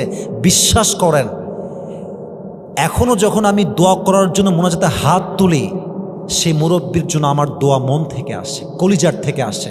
তো বগুড়ার ধূপচাচিয়ায় যে বাচ্চাকে আপনি ভালোবাসবেন আব্বা যান, ও একদিন বড় হবে, দুনিয়াতে আপনি আজীবন থাকবেন না, ওদেরকে ভালোবেসে যাবেন, ওই বাচ্চা একদিন হাফেজ হবে, একদিন আলেম হবে, ওই বাচ্চা আপনার কবরের সামনে দাঁড়িয়ে দাঁড়িয়ে নানার জন্য চোখের পানি ছেড়ে আল্লাহর কাছে কান্না করবে, ঠিক কিনা বলে? বাচ্চাদেরকে ধমক দিবেন না, ভালোবাসবেন। শেষ কথা বলেই শেষ করে দেই, স্বামী হিসেবে নবীর আদর্শ কেমন ছিল বলেন তো? আমার নবীজির মোট বউ ছিল কয়জন, কে বলতে পারে? 11 জন। কে বলেছেন একটু হাত তুলবেন ভাইজান, কি নাম আপনার? মাশাআল্লাহ, রাইট আনসার, 11 জন। তো যাদের বউ আছে, বউরা তো পেছনে আছে অনেকেই, বেশিরভাগ বউদের ডিমান্ডের জন্য আজকে তালাকের সংখ্যা বেড়ে গিয়েছে। সরি, অনেক মেয়ের ডিমান্ড এত বেশি, সংসার শুরু করেই পারলো না, আমার এখন একটা আইফোন 16 প্রো ম্যাক্স লাগবে। সংসার শুরু করেই পারলো না, আমি বগুড়ায় থাকবো না, আমাকে ঢাকায় রাখা লাগবে। ওরে বেডি, তোমার বাপ মনে হয় একেবারে আলাদা ঘর দুলাল ছিল, তাই না? অনেক মেয়ের ডিমান্ডের জন্য আমি কথাগুলো খুব বাজেভাবে বলছি, রাগ করছেন আপনারা আমি জানি, বাট বেশিরভাগ মেয়েদের চরিত্র খারাপ হওয়ার জন্য, ডিমান্ডি হওয়ার জন্য, অহংকারী হওয়ার জন্য পুরুষ সব সহ্য করতে পারে, তার সাথে আঘাত করে কথা বলবে, পুরুষ চুল পরিমাণ বরদাস্ত করতে পারে না। আপনি স্বামীকে ডিস্টার্ব করবেন, এই লাগবে ওই লাগবে, আপনার স্বামী আপনাকে 1 মাস সহ্য করবে, 2 মাস সহ্য করবে, 3 মাস সহ্য করবে, এরপরে আপনাকে তালাক দিয়ে রেখে দিবে। এজন্য নবীর আদর্শ দেখেন, নবীজি কি বলতেন? সাহাবীরা আসছে, ইয়া রাসূলুল্লাহ আপনি সবচেয়ে বেশি কাকে ভালোবাসেন? নবীজি একদম ওপেন মাইন্ডেড, একদম সোজা কথা বলছে, আমি সবচেয়ে বেশি আমার বউ আয়েশাকে ভালোবাসি। সুবহানাল্লাহ। তো সাহাবা একরাম লজ্জায় লাল হয়ে গেছে। নবী বইয়ের কথা আমরা বলি নাই, সাহাবীদের মাঝে কাকে সবচেয়ে বেশি ভালোবাসেন। তো নবীজি আয়েশার নাম কেন বললেন? নবীজি বুঝাই দিলেন, বউকে ভালোবাসার কথা বলা এটা কাপুরুষের নমুনা নয়, এটা বীর পুরুষের নমুনা। ঠিক কিনা বলেন? 2 নাম্বার কথা, নবীর আদর্শ দেখেন। নবীজি বউকে নিয়ে ঘুরতে যেতেন। অনেক স্বামী আছে বছরের পরে বছর পার হয়ে যায়, ওর বউকে নিয়ে বাড়ির থেকে কোথাও বেরই হয় না। আরে ভাই একটু বের হন, অন্তত মমইন ঘুরে আসেন। আচ্ছা অন্তত ঢাকা ঘুরে আসেন, কক্সবাজার নিয়ে যান, সাজেক নিয়ে যান। বছরে একবার না ঘুরলে মেয়ের মনটা কষ্টে ভরপুর হয়ে যায়। ঠিক কিনা বলেন? স্বামী হিসেবে 1 নাম্বার, বউকে দেখলেই বলবেন, প্র্যাকটিস করেন একটু আমার সাথে, বলেন সবাই আই লাভ ইউ। যাদের বউ নাই তারা বলছে আই লাভ ইউ, যাদের বউ আছে তারা কেউ কয় নাই। আরে ভাই আমি এটা মজার জন্য বলছি, বাট কথা সত্য। যে তার বউকে বলবে আমি ভালোবাসি, আল্লাহর হাবিব বলেছেন এই ভালোবাসা প্রকাশের জন্য আল্লাহ তার আমল নামায় একটা সাদকার সওয়াব লিখে দিবে। সুবহানাল্লাহ বলেন সবাই, বলেন সবাই আই লাভ ইউ। আরে মিয়া আমাকে না, বউকে বলবেন আই লাভ ইউ। আর যাদের বউ নাই, বউ যখন হবে, বউ হলে বউকে ভালোবাসার কথা বলবেন, বউকে নিয়ে ঘুরতে যাবেন, আপনার সাংসারিক জীবনে বরকত দিবে একজন। বলেন সবাই তিনি কে? এবার সবাই 2 হাত তুলুন। মাশাআল্লাহ মাশাআল্লাহ মাশাআল্লাহ। আমাকে আই লাভ ইউ বলতে হবে না বাবা, থামো, আমি কথা বলছি। এবার আমাকে একটু ওয়াদা করেন, বলেন সবাই হুজুর। শেষ ভালো যার সব ভালো তার, আপনার জানেন, তো আমি শেষটা ভালো চাই। এবং আমি thank you so much, really thank you যে আপনারা গরমের মধ্যে বসে এই 1 ঘন্টা 1.5 ঘন্টা প্রায় আমি ওয়াজ করছি 1 ঘন্টা 30 মিনিট যাবৎ আপনারা যে আমাকে সময় দিয়েছেন, আমার মতো কপালওয়ালা মানুষ নয় তার কেউ নাই। একটু ওয়াদা করেন, আমি খুশি হব। বলেন সবাই হুজুর। আমরা আজ ওয়াদা করলাম। বামে আওয়াজটা একটু কম পাচ্ছি, সরি, মেবি আমার কানে প্রবলেম হতে পারে, তোমরা হয়তো বা আওয়াজটা কম দিচ্ছ মেবি। বলেন সবাই আমরা আজ থেকে নবীর আদর্শের বাহিরে কখনো যাব না। একটু বলেন তো সবাই জবান খুলে ইনশাআল্লাহ। বলেন সবাই আল্লাহ, দিল থেকে আল্লাহ ও আল্লাহ। আমরা এই বগুড়ার জমিন থেকে, এই ধূপচাচিয়ার জমিন থেকে তোমার কাছে, এটা জাস্ট বলার জন্য বলছেন তা না, দিল থেকেই নিয়ত করেন। বলেন সবাই আল্লাহ, ওয়াদা করলাম আজ থেকে 5 ওয়াক্ত নামাজ। আওয়াজটা কেন কমলো? বলেন সবাই 5 ওয়াক্ত নামাজ বা জামাত আদায় করব। বলেন সবাই আওয়াজ করে ইনশাআল্লাহ। আল্লাহ যেন সবাইকে 5 ওয়াক্ত নামাজি হিসেবে কবুল করে। পড়েন সবাই আমিন। এবার হাত নামায় একটা ওয়াদা করেন, বলেন সবাই হুজুর। যেহেতু ওয়াজ শেষ করেছি, দোয়া না করে, আর একটু জোরে দোয়া না করে আমরা কেউ উঠে যাব না। বলেন সবাই ইনশাআল্লাহ। আচ্ছা প্রিয় ভাইরা, রাগ করবেন না, 2-1টা প্রশ্ন আসছে, আপনারা বিরক্ত হবেন, তাই আমরা দোয়ার দিকে যাই, তাই না? না প্রশ্ন থাক, আমরা দোয়া করে দেই, রাত হয়ে যাচ্ছে তো। আচ্ছা আপনারা কি দোয়া চান না উত্তর চান? Sure sure. আচ্ছা আমি প্রশ্নের উত্তর দেওয়ার সময় কেউ যদি উঠে যায়, অ্যাট দ্য সেম টাইম আমি দোয়া করব, কিন্তু কেউ উঠবে না, এটা আমার বিশ্বাস। শুধু এখন না, আমার বিশ্বাস যারা এই 1.5 ঘন্টা বসে আছে, এরা 1.5 ঘন্টা নয়, যদি ফজর পর্যন্ত ওয়াজ হতো, প্রত্যেকটা যুবক মুরব্বী ফজরের নামাজটা পড়ে বাসায় গিয়ে ঘুমিয়ে যেত। এটা বগুড়ার জমিন, এখানে ভালোবাসার ভাইবটাই হচ্ছে আলাদা, ঠিক কি না? আচ্ছা একটু তাকবীর দেন। কোন একজন যুবক যার বউ নাই, অনেক কষ্টে আছো, দাঁড়িয়ে তাকবীর দিবা, লিল্লাহি তাকবীর। কোন বাঘের বাচ্চা আছো, দাঁড়িয়ে যাও, তাকবীর দাও। হ্যাঁ দাও দাও, মেসি দাও, তুমি দাও। তোমার বউ কনফার্ম, মাশাআল্লাহ, বসো। সবাই তাকবীর দেন আমার সাথে, লিল্লাহি তাকবীর। আমাদের সমাজে কিছু ছেলে প্রাপ্ত বয়স হওয়ার পরেও বিয়ে করছে না, ইসলামের দৃষ্টিতে এদের কি হবে? আচ্ছা, না হাসির জন্য এটা প্রশ্ন হয় নাই। Try to be serious, take it serious, একটু বুঝে শুনবেন। আসলে আমাদের অনেক যুবক ভাইয়েরা বিয়ে করতে চায়, তবে আজকালকার যুগে ভালো চরিত্রবান মেয়ে খুঁজে পাওয়া সবচেয়ে বড় একটা বিগ চ্যালেঞ্জ হয়ে গিয়েছে বাংলাতে। এমন কোনো মেয়ে খুঁজে পাবেন না, খুবই কম, যেই মেয়ে মেসেঞ্জারে ইটিস পিটিস করে না। এমন মেয়ে খুঁজে পাওয়া দুষ্কর হয়ে গিয়েছে যেই মেয়ে পার্কে গিয়ে পরপুরুষের সঙ্গে প্রেম করে না। এমন মেয়ে খুঁজে পাওয়া মুশকিল হয়ে গিয়েছে যেই মেয়ে তার ফেসবুকে বেপরোয়া ছবি আপলোড করে না। এমন মেয়ে আজকে খুঁজে পাওয়া মুশকিল হয়ে গিয়েছে যেই মেয়ে টিকটক করে বেড়ায় না। তো যুবকরা তো বিয়ে করতে চায়, বাট তারা ফাতেমার চরিত্রবান নারী খুঁজে পায় না। এখন মেয়েরা বলবে, হুজুর ও আচ্ছা আচ্ছা, সব খারাপ আমরা, আর আপনার ধোয়া তুলসী পাতা, তাই না? না, এরকম না। আমাদের সমাজের সিস্টেমটা হচ্ছে আমরা নারীদেরকে একতরফা দোষ দেওয়া পছন্দ করি, but I don't like that. আমি এটা পছন্দ করি না। আমার কথা হচ্ছে, ভাই এই মমরে যে মেয়েটা ঘুরতেছে, ও তো একা ঘুরছে না, ওকে নিয়ে যে ঘুরছে সে তো তোমার মতো আমার মতো একজন যুবকই ঘুরতেছে। তাহলে বুঝতে হবে এখানে দোষ এক পক্ষের নয়, দোষ উভয় পক্ষের যুবক ভাইরা।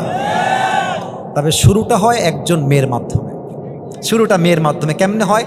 একটা মেয়ে যখন ধূপ চাচিয়ে রাস্তায় হেঁটে যায়, না আছে বোরকা না আছে পর্দা, মেকআপ যেই পরিমাণ দেয় মনে হয় পুরো মুখে আটা দিয়ে ভরা। না না, এরকম মেয়ে নাই। আছে বাবারে বাবা, মেয়েরা আজকাল বিয়ের আগে যেই পরিমাণ মেকআপ দিয়ে বিয়ে করে, বাসর রাতে ঘুম থেকে উঠলে যুবক বুঝেই না আমি কি মেয়ে বিয়ে করলাম না পেতনিকে বিয়ে করে বাসায় নিয়ে আসলাম। আজকালকার সুন্দরী হচ্ছে ফিল্টার সুন্দরী, আজকালকার সুন্দরী হচ্ছে নারী সুন্দরী, মেকআপ সুন্দরী, আটা সুন্দরী। তো যুবকরা বিয়ে করতে চায়, বাট মন মতো মেয়ে খুঁজে পায় না, এক নাম্বার প্রবলেম। 2 নাম্বার প্রবলেমটা হচ্ছে মেয়ের বাবা যুবকের থেকে পাত্র হিসেবে সেই যোগ্যতা চায়, সেই সম্পদ চায়, সেই পজিশন চায়, সেই সম্মান চায় যেই বাবা 50 বছরে ইনকাম করেছে, যা সে তার মেয়ের জামাইয়ের 20 বছর বয়সে তা আশা করে বসে থাকে। পয়েন্টটা বুঝতে পারছেন? মানে মুরব্বীর বয়স 60, আপনার বয়স 20, কিন্তু আপনাকে এমনভাবে জাস্টিফাই করে, বাবা তোমাদের জমি কয় বিঘা আছে, তোমার বেতন কয় টাকা, তোমার কি গাড়ি আছে কি না, কেমন বাড়িতে থাকো। আপনি বলবেন যে আব্বাজান আপনার বয়স তো 60, আপনি যা করেছেন তো, আমাকে জাস্ট 5 বছর সময় দেন, আপনার সাথে ডবল করে আমি আপনাকে দেখাই দিয়ে ছাড়ব। আর আমি বুঝি না যে মেয়ের বাবারা অলওয়েজ প্রতিষ্ঠিত ছেলের পেছনেই কেন ঘোরে। আপনাকে বুঝতে হবে আজকে যে বয়স্ক ছেলের সঙ্গে আপনি আপনার মেয়েকে বিয়ে দিচ্ছেন, আপনি যে যুবকটা আজকে 0, ওকে মাইনাস করে দিয়েন না, কারণ আজকের হিরো কালকে 0 হতে পারে, আজকের 0 কালকে হিরো তো হতে পারে। আপনি যে টাকলার সঙ্গে বিয়ে দিচ্ছেন মেয়েকে, টাইম উইল চেঞ্জ, সময় সবসময় একরকম থাকে না। আজকে যে টাকলার সঙ্গে বিয়ে দিচ্ছেন অফিসের জব করে দেখে, একটা সময় আসবে এই টাকলা ওই যুবকের অফিসের স্টাফ হবে, আর যুবকটা সে অফিসের একজন বস হয়ে কাজ করবে। It's a matter of time, it's a matter of time. অতএব যুবকরা বিয়ে করতে চায়, কিন্তু মেয়ের বাপ টাকা ছাড়া বিয়ে দিতে চায় না, ঠিক কিনা বলেন? 3 নম্বর কথা বলতে চাই, একটু বিরক্ত হতে পারেন, একটু গায়ে লাগতে পারে, তবে কথাটাকে একটু বোঝা হিসেবে নেবেন, বোঝার জন্য। তাকবীর দেন, লিল্লাহি তাকবীর। যুবকরা বিয়ে করতে চায়, বয়স হচ্ছে 27, বয়স হচ্ছে 28, বয়স হচ্ছে 29, বিয়ে করে না কেন? ওই যে একটা মেয়েকে আগে ভালোবাসতো, সেই মেয়েটা আর এক জায়গায় বিয়ে করে যুবকটাকে ছ্যাঁকা দিয়ে ব্যাকা করে ফেলেছে। এখন যুবক গেছে একদম মাতাল, যুবক বলছে সে আমাকে ছেড়ে গিয়েছে, আমি আর কাউকে বিয়ে করতে পারবো না। আরে বেটা, দুনিয়াতে কি একটাই মেয়ে আছে রে বেটা? যেই মেয়ে তোমাকে আজকে ছেড়ে গিয়েছে নিজেকে যোগ্যতা সম্পূর্ণ করো, ওরকম কয়েক লাখ মেয়ে তোমাকে বিয়ের জন্য পিছনে লাইন ধরে দাঁড়িয়ে যাবে। तू नहीं तो कोई और सही, कोई और नहीं तो कोई और सही, बहुत लंबी है जमी मिलेगी लाखों हंसी, इस जमाने में सलम तू अकेला तो नहीं। ठीक ही ना? আরে তুমি নাই তো কি হয়েছে, তোমার চাইতে কোটি গুণ সুন্দরী এই বাংলার মাটিতে খুঁজলেই পাওয়া যাবে। অতএব তুমি ছাড়ছো মানেই যে আমি দেউলিয়া হয়ে যাব, আমি কখনো বিয়ে করব না তা নয়। তুমি আমাকে বাদ দিয়ে একটা বিয়ে করেছো, তুমি তো মেয়ে মানুষ, আমি হলাম পুরুষ মানুষ, তুমি একটা করলে আমি চারটা করে দেখাইতে পারবো। অতএব কোন বেডি ছাকা দিছে তাই বিয়ে করবো না, ওইসব বাদ দাও। লাইফটা বিয়ে ছাড়া এনজয় করা যায় না। যত আগে বিয়ে করবা চরিত্র ভালো হবে, সন্তান আগে হবে, তোমার ইজ্জত বাঁচবে, তোমার সম্মান বাঁচবে, তোমার জীবনটা জান্নাত হয়ে যাবে। ঠিক কিনা বলো? আলমার প্রিয় যুবক ভাইদেরকে প্রাপ্ত বয়স হওয়ার পরে বিয়ে করার তৌফিক দান করুক, পড়েন সবাই আমিন। ওই একটাই বাকি আছে, জাস্ট পড়ে শেষ করি। একটি মুসলমান ছেলে ও হিন্দু মেয়ে একে অপরকে পছন্দ করে, এক্ষেত্রে তাদের করণীয় কি? ভাই এক্ষেত্রে করণীয় হচ্ছে মেয়েকে কালেমা পড়ে মুসলমান হওয়া লাগবে যদি সে হিন্দু হয়, আর যদি ছেলে হিন্দু হয় ছেলেকে কালেমা পড়ে মুসলমান হওয়া লাগবে। এর কারণ কোরআনে আসছে বিধর্মীর সঙ্গে সে মুসলমান না হওয়া পর্যন্ত, ঈমান আনা না পর্যন্ত বিয়েটা কখনো জায়েজ হতে পারে। আল্লাহ সবাইকে ঈমানদার চরিত্রবান নারী দেখে বিয়ে করার তৌফিক দান করুক, পড়েন সবাই আমিন। আলহামদুলিল্লাহি রাব্বিল আলামিন ওয়াসসালাতু ওয়াসসালামু আলা সাইয়্যিদিল আমবিয়া ওয়াল মুরসালিন ওয়া আলা আলিহি ওয়া আসহাবিহি আজমাইন। আল রাব্বুল আলামিন সেই রাত 10টা 20 থেকে নিয়ে এখন প্রায় 12টা বেজে গিয়েছে। আল্লাহ এই প্রায় 2 ঘন্টার মতো সময় আমার বগুড়ার ধূপচাচিয়ার যুবক ভাইয়েরা, মুরব্বী আব্বা জানরা, মায়েরা, বোনেরা বসে বসে ওয়াজ শুনেছে। আল্লাহ আমি অধমের কাছে কোনো ইলম নাই, যোগ্যতা নাই, আমল নাই, আমি অধম। কিছু কথা তোমার নবীর আদর্শকে নিয়ে বলেছি, নবীর চেহারা নিয়ে বলেছি, আমার নবীর সম্মান নিয়ে কথা বলেছি। আল্লাহ আমার কথার মাঝে ভুলগুলো ক্ষমা করে দিয়ে আমাদের সবাইকে তুমি সঠিক কথা অনুযায়ী আমল করার তৌফিক দান করে দাও। আল্লাহ আমার চোখের সামনে আমার মাথার তাজ, আমার কলিজার টুকরা মুরব্বী আব্বাজানরা বসে আছে, আমার ডানে বামে যুবক ভাইয়েরাও বসে আছে। আল্লাহ যাদের পক্ষ থেকে যাদের জনম দুঃখিনী আম্মা জান, জনম দুঃখী আব্বাজান বিদায় নিয়ে অন্ধকার কবরে চলে গিয়েছে, সকলের কবরটাকে তুমি জান্নাতের বাগান হিসেবে কবুল এবং মঞ্জুর করে নাও। আল্লাহ আল্লাহ রাব্বুল আলামিন দয়া করে মেহেরবানি করে আজকে এই মাদ্রাসা কমিটি এত পরিশ্রম করে আজকের তাফসীর মাহফিলটাকে বাস্তবায়ন করেছে। আল্লাহ আল্লাহ রাব্বুল আলামিন যেই নেক উদ্দেশ্য তারা তাফসীর মাহফিল করেছে, আল্লাহ তাদের নেক উদ্দেশ্যকে তুমি কবুল এবং মঞ্জুর করে নাও। আল্লাহ এই মাদ্রাসার যত অভাব রয়েছে আল্লাহ, সমস্ত অভাবকে তুমি তোমার গায়েবী খাজানার থেকে পরিপূর্ণরূপে দূর করে দাও। আল্লাহ আল্লাহ রাব্বুল আলামিন দয়া করে মেহেরবানি করে আমার যে কলিজার টুকরা মুরব্বী আব্বাজানরা হাত তুলেছে, আল্লাহ প্রত্যেকটা মুরব্বীকে তুমি আবু বকর রাদিয়াল্লাহু তাআলা আনহুর মতো ইসলামের সৈনিক হিসেবে কবুল এবং মঞ্জুর করে নাও। আল্লাহ বিশেষ করে যেই ছাত্র ভাই পাগড়ি নিয়েছে, 2 জন হাফেজ ছাত্র পাগড়ি নিয়েছে, আল্লাহ এদের সবাইকে তুমি যুগ শ্রেষ্ঠ আলেম হিসেবে কবুল এবং মঞ্জুর করে নাও। আল্লাহ আল্লাহ রাব্বুল আলামিন দয়া করে মেহেরবানি করে আমার বাম দিকে আমার ডান দিকে এই প্রোগ্রামের মাথার তাজ আমাদের মান্যগণ্য ব্যক্তিবর্গরা বসে আছেন, আল্লাহ দয়া করে মেহেরবানি করে সবাইকে তুমি ইসলামের সৈনিক হিসেবে কবুল এবং মঞ্জুর করে নাও। আল্লাহ এই প্রোগ্রামকে বাস্তবায়ন করবার জন্য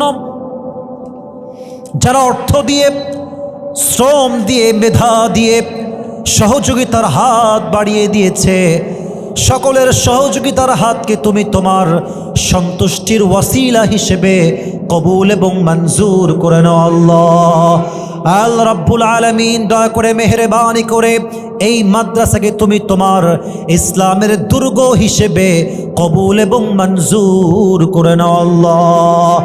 আল্লাহ রাব্বুল আলামিন সর্বশেষ রাত গভীর হয়ে গিয়েছে আল্লাহ। আল্লাহ রাব্বুল আলামিন সর্বশেষ একটা দোয়া করে তোমার শাহী দরবার থেকে বিদায় নিব আল্লাহ। আজকে আমরা যেমন এই জান্নাতের বাগানে, এই তাফসিরের বাগানে, এই কোরআনের বাগানে একসঙ্গে মেহমান হতে পেরেছি আল্লাহ, আমাদের সবাইকে তুমি মৃত্যুর পরে জান্নাতুল ফেরদাউসের মেহমান হিসেবে কবুল এবং মঞ্জুর করে নাও আল্লাহ। রব্বানা তাকাব্বাল মিন্না ইন্নাকা আনতাস সামিউল আলিম ওয়া তুব আলাইনা ইন্নাকা আনতাত তাওয়াবুর রহিম। সুবহান রাব্বিকা রব্বিল ইজ্জাতি আম্মা ইয়াসিফুন ওয়া সালামুন আলাল মুরসালিন ওয়ালহামদুলিল্লাহি রাব্বিল আলামিন।